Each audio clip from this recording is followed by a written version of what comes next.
September we met, I could tell by your smile. You hadn't been with a good girl like me in a while. Yeah, you were impressed, couldn't leave me alone. Got bacon. Okay. So, figured I'd spare you some of this cutting. I did video a little bit, but cut two pieces out that are basically about 16 inches by 9 foot long. And that gives me about a 3 foot section, 5 foot wide.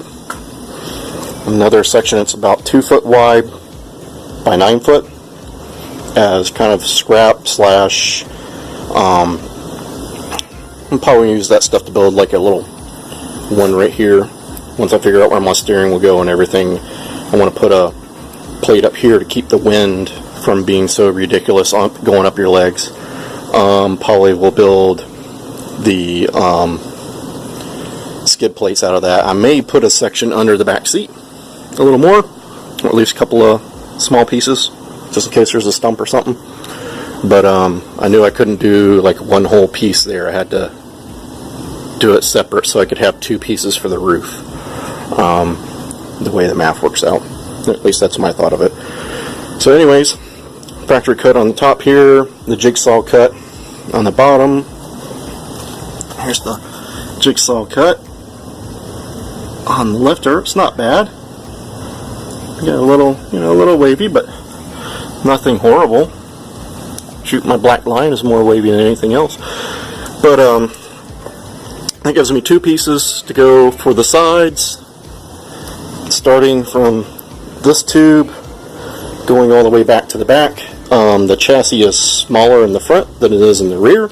They made it deeper in the rear because they knew I had kids and that the kids are going to be in the back, so they gave it a little extra taller side than they do on the front. Usually some of these chassis are pretty much the same size all the way back. So I only cut it straight, 16 by 9, so that I can hook it up there, bend it, and then I'll mark it and cut it out another way. I'll probably use the die grinder, the angle grinder with a abrasive wheel on it, and then I'll dress it with the flapper wheel. There we go. But anyways, that's it on that. Waiting for my bolts that I bought from China to get here for this. I have to go buy nuts to still weld on the back of these. I'm not going to buy the nuts until I actually have the bolts, because they are shipping it from China. It's metric, but it should be 6x1.0, but you never know. So what you get. So I'm going to wait actually for that before I go and buy them, After the sides are on, hopefully my nuts will be here for the floor. I can bolt the floor on, sides be on, floor's on, flip it over. We're going to do the roof, because there should be enough here for the roof. After we do the roof, I'll probably mount the seat in the front, and then use the same seat to mount in the back. The seats will be the same. It's just I only bought one seat because they're $500. We talked about that earlier in the video. They wanted a seat to build it, which is understandable. So, I was trying to hold off on all that because that's kind of an expensive thing. But once we get the seats mounted, seat brackets mounted, hopefully I can find a beam cheap and put the stock beam guts in here. And then we can weld on. Where did they go? They're somewhere in here. Oh, they're underneath all of that, isn't it? Yeah. Then we can, once we get the stock beam, come on baby, we can weld on the gussets to the spindle and to the link pin, kingpin carrier. Probably going to use a stick welder for that, because this is pretty thick. The spindles are pretty thick. I've heard people say they're cast. I don't know where they get that from. I'm very sure they're forged, because Volkswagen did a lot of forging on all their stuff. And if they were using cast spindles and cast carriers off-road, then they would just snap in half. And I know the aftermarket stuff you get for lowered spindles it's cast. They do that because it's cheap and you're not going to bash it off-road. So I'm pretty sure they're forged, you know. And I've heard plenty of people say they just welded it on there, they didn't need to preheat it or anything like that. And I can weld cast anyways. I did that before. It's not impossible. People think it's impossible, but it's not. Anyways, so we'll have the beam together hopefully then, and then we can start on the rear suspension. Kind of want to get everything I can get done. If I have to flip this thing over and stuff before I put the torsion housing in. A friend of mine has a torsion housing, so that would be great there. But I want to get everything I can think of welded, done, that I won't have to flip this thing up and upside down for, because once that torsion's in there, it's going to be quite a chore to flip it over, and just two guys aren't going to be able to do that, I don't think. But that's about it. I don't know what else to say about it right now. We're trying. We got some parts.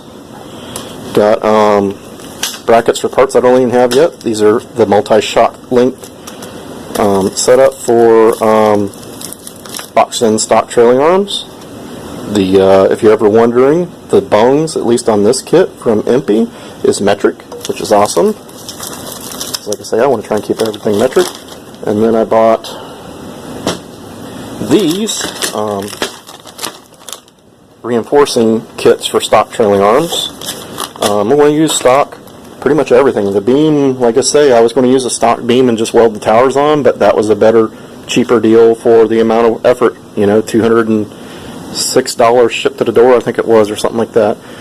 But this stuff, you know, yeah, the 3x3s are cheap now, but it's not the price of the arms that's the problem. It's all the other parts you got to put. Different axles and bus CV joints at the minimum. You got to put 930s in there. Is kind of what most of the kits. If you're buying it, you might as well go 930. But you know, it's $500 for an axle kit for that. So that's too much money. You know, I mean, it would be nice, 3-inch wider, put the tire more out here, and it'd look cooler and all that stuff, and it would have a little more travel. But we don't need that for this thing. This is just going to be a trail buggy. So I want to kind of beef it up the best I can, but I don't want to go insane trying to build a, you know, 14-inch travel dune buggy. This thing's not meant for that. So we got those. We were able to get rid of some more stuff around the house to buy all that. Just waiting on some other pieces. Like I say, can't believe it's taken so long to get the nuts. And they're not even, I thought they were coming from China. And apparently they're not. I looked it up again. Apparently they were sent through the Royal Mail Service, so they're coming from Britain, of all places. I didn't really think about that when I was buying it to see where it was being shipped from, but it should be coming soon. You know. But once the seat's mounted in, I can also mount the dash bar. I can try and cobble together a steering column of some sort and a steering wheel to see where that needs to be. You know, I'm sure there's other things, seatbelt mounts, I can weld all the seatbelt mounts in. You know, there's a lot of little things we can get done without putting the torsion in just yet. So, I bought a transmission mount too, yeah, because you have to have that style transmission mount with the extra hole, one for the frame horn, one for the buggy bar, to be able to mount to the cage to be able to help you line up the rear suspension. You know, you don't want it. What I hate is you see some guys weld in a dune buggy motor and it's hanging down like this or it's hanging up like that. You know, we're going to try and make it the best we can. So anyways, boys and girls, thanks for watching. Thanks for subscribing.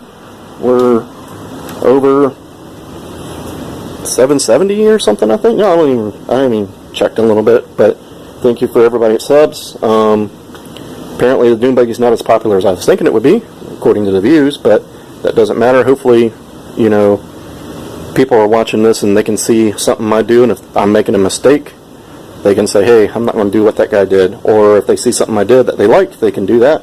You know, it's more about educational purpose. So anyways, guys, I'll see you guys later. Get out there and work on your Volkswagens, and I want to eat my breakfast dinner. See you later.